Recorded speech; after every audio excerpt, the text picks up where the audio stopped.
Hello दोस्तों, कैसे हो? उम्मीद करते हैं आप लोग बहुत अच्छे होंगे। आप देख रहे हैं पॉइंट टारगेट चैनल पर। आप लोग को ढेर सारा स्वागत है।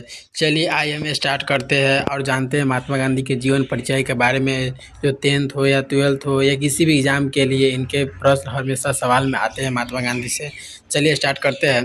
तो सबसे पहले हम जानते हैं कि आप देख रहे हैं पॉइंट टारगेट चैनल पर। मेरी एक छोटी सी टारगेट है, आप लोग को मेरी छोटी सी टारगेट है। तो क्या 1 के सब्सक्राइब बच्चों आप लोग सपोर्ट करें। 1 के सब्सक्राइब जल्दी पूरा है और दोस्तों में शेयर करें। यहाँ आप लोग हिंदी व्याकरण हो या मतलब सभी चीज़ का आप लोगों को पीडीएफ दिया जाएगा और आप लोग कमेंट करें इस पर। और दूसरा नंबर आप लोग को हिंदी व्याकरण हो मतलब सभी चीज़ का ऑब्जेक्टिव कराया जाएगा और 2 नंबर ये सही सभी चीज़ का। ठीक है, चलिए स्टार्ट करते फटाफट। सबसे पहले दिया है, देख सकते हैं आप लोग, महात्मा गांधी के जीवन परिचय के बारे में। महात्मा गांधी के जीवन परिचय के बारे में जानते हैं क्या है। तो सबसे पहले देखिए महात्मा गांधी जीवन परिचय में यहाँ लिखा गया है। आप लोग ध्यान रखें, हर साल ऑब्जेक्टिव है, कुछ भी सवाल पूछ देता है। दिया है महात्मा गांधी का, तो पूरा नाम महात्मा गांधी का हम लोग जानते हैं, सीधा कहते हैं महात्मा गांधी कहते हैं। बाकी याद रखें उनका पहले का नाम क्या था, मोहनदास नाम था। क्या था? ये था ना, जो है ना, मोहनदास नाम था। क्या था पहले का? उनका नाम क्या था? मोहनदास करमचंद गांधी। मतलब इनको बचपन में मोहनदास कहता था।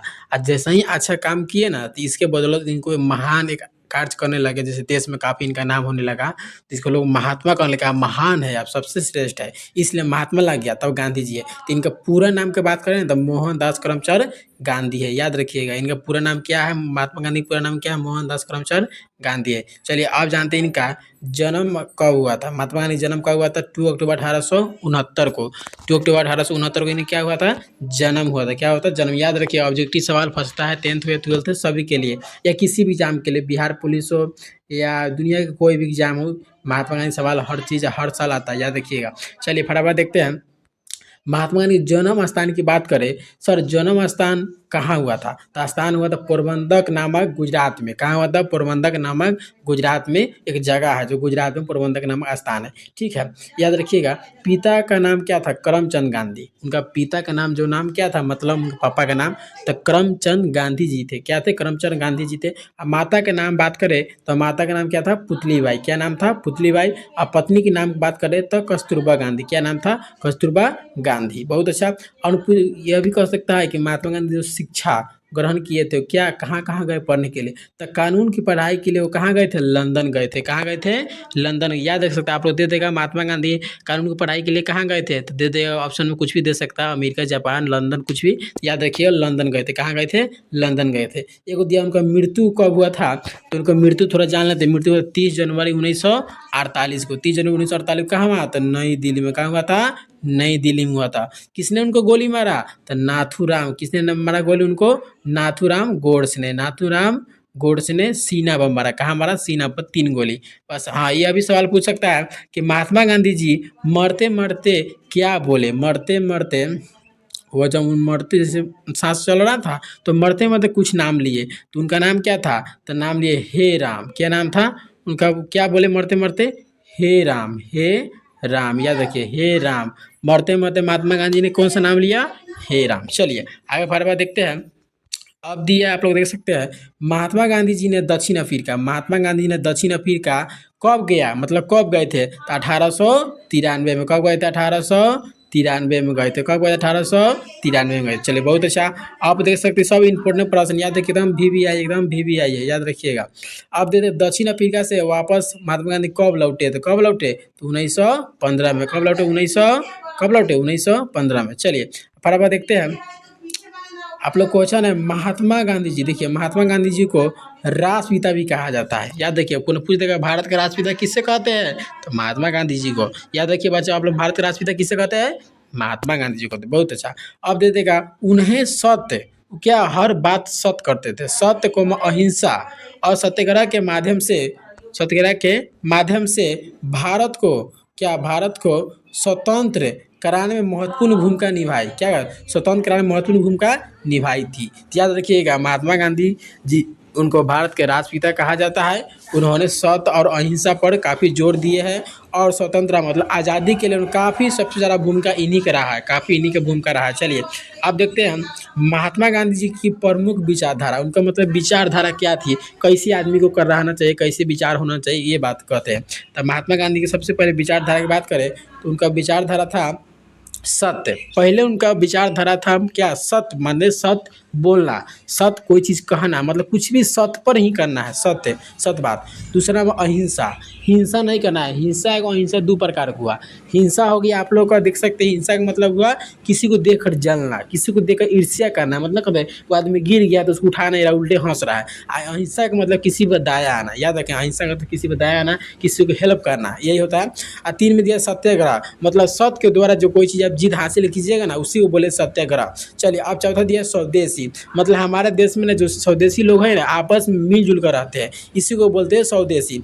आत्मनिर्भरता मतलब अपने आप पर खुद विश्वास रखे कि मैं इस चीज़ को पक्का मैं कर दूंगा, इसका यही अर्थ होता है। विचारधारा आप लोग समझा दिए। चलिए अब दिया है महात्मा गांधी के प्रमुख आंदोलन। महात्मा गांधी के प्रमुख आंदोलन की बात करें तो क्या है, महात्मा गांधी के प्रमुख आंदोलन क्या है, तो देख सकते हैं चंपारण सत्याग्रह। क्या है, चंपारण सत्याग्रह देख सकते हैं। उसके बाद है इनका चंपारण सत्याग्रह की बात करें तो चंपारण सत्याग्रह कब हुआ, तो 1917 में हुआ था। कब हुआ था, 1917 में। ये बहुआ ये सवाल बहुत आता है, एकदम VVI लगा लो, VVI एकदम VVI, हर साल सवाल फंसता है। तो दे देगा चंपारण सत्याग्रह कब हुआ था, 1917 में। कहाँ हुआ था, तो सर चंपारण से चंपारण मैचिंग कर रहा है, चंपारण है। चंपारण की है कहाँ, तो याद रखिएगा ये चंपारण जो है अपना मोतिहारी जिला, कहाँ है, मोतिहारी जिला में पड़ता है, ठीक है। और चंपारण के नाम है, मोतिहारी जिला चंपारण पड़ता है जो। चलिए अब बात करें उद्देश्य, इसका उद्देश्य क्या था, जो चंपारण सत्याग्रह का उद्देश्य क्या था, तो क्या था उद्देश्य, तो बताइए, नील की खेती करने वाले किसानों के अधिकारों की रक्षा। मतलब नील की खेती के लिए काफ़ी अंग्रेज लोगों ने उस पर अत्याचार करते थे। नील खेती, खेत भाई देखिए, खेत में ओरिजिनल अन्न उपजाया जाता है, ये सब चीज़ फल फूल ये सब उपजा सकते हैं आप, मतलब सब्जी साग सब्जी। अब क्या नील की खेती किया जाता था, तो नील की खेती बहुत खतरनाक चीज़ है, जो क्या खेत को क्या कर देती है, बंजर कर देती है। क्या होती है, बंजर कर दिया सकते हैं, इसलिए उसमें अनाज की उपज कम हो जाती है। तो इसलिए क्या क्या कह रहा है कि नील की खेती करने किसानों को अधिकारों की रक्षा परिणाम के लिए ये क्या मिली, क्या सॉरी, हाँ राहत मिली। अब आगे देखिए बात क्या है, बात आगे कह रहा है, क्या कह रहा है, खेरा। बात करें खेरा सत्याग्रह महात्मा गांधी ने 17 के बाद 18 में किया था। कब, खेरा सत्याग्रह चल रहा था, जिसका खेरा एक जगह की है जो खेरा सत्याग्रह, उसमें भी उन्होंने अपना उद्देश्य दिया। उद्देश्य क्या था, अकाल के समय किसानों कर वसूली विरोध के परिणाम सरकार को झुकाना था। मतलब जो अकाल पड़ा था ना उस समय खाने के लिए, उसमें भी सरकार लोग मतलब मान नहीं रहा, उल्टे मदद करना चाहिए तो उल्टे किसानों से कर उछला जाता था, पैसा नहीं हमको दीजिए। इसी को विरोध करने के लिए ये महात्मा गांधी जी लड़ाई लड़े थे। चलिए आगे दिया है असहयोग आंदोलन, ये बहुत इंपॉर्टेंट है, बात करेगा असहयोग आंदोलन में, जो कब हुआ था, 1920 में। देख सकते हैं यहाँ दिया गया है 1920 में। पूछेगा असहयोग आंदोलन कब हुआ था, 1920 में। बहुत अच्छा, चलिए फटाफट देखते आगे। अब बात करें इसका उद्देश्य क्या था, ब्रिटिश शासन का शांतिपूर्ण विरोध, ब्रिटिश शासन का शांतिपूर्ण विरोध करना था। परिणाम क्या था, देश भर में स्वतंत्रता के आंदोलन की नई दिशा मिली, उसी से वहीं से नई दिशा मिली। अब बात करेगा, सुनो अब बात करें असहयोग आंदोलन बाकी हुआ था, तो याद रखिएगा इसमें चोरी चोरा कांड हुआ था। क्या हुआ था, चोरी चोरा कांड हुआ था। कहाँ हुआ था, तो याद रखिए गोरखपुर, कहाँ, गोरखपुर के चोरी चोरा कांड की जगह का नाम है जो गोरखपुर में ही पड़ता है।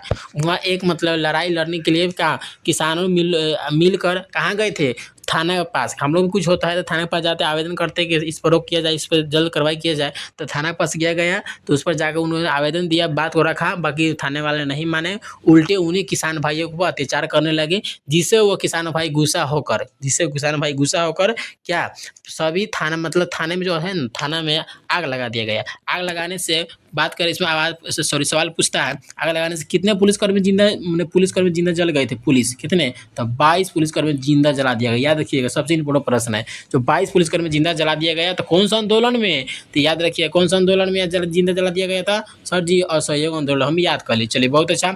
अब बात करते हैं चौथा आंदोलन जिसका नाम है सविनय अवज्ञा आंदोलन। सुनिए सविनय आंदोलन एक और नाम जान जिसका नाम हम लोग दांडी यात्रा, क्या बोलते हैं, दांडी यात्रा है, ठीक है।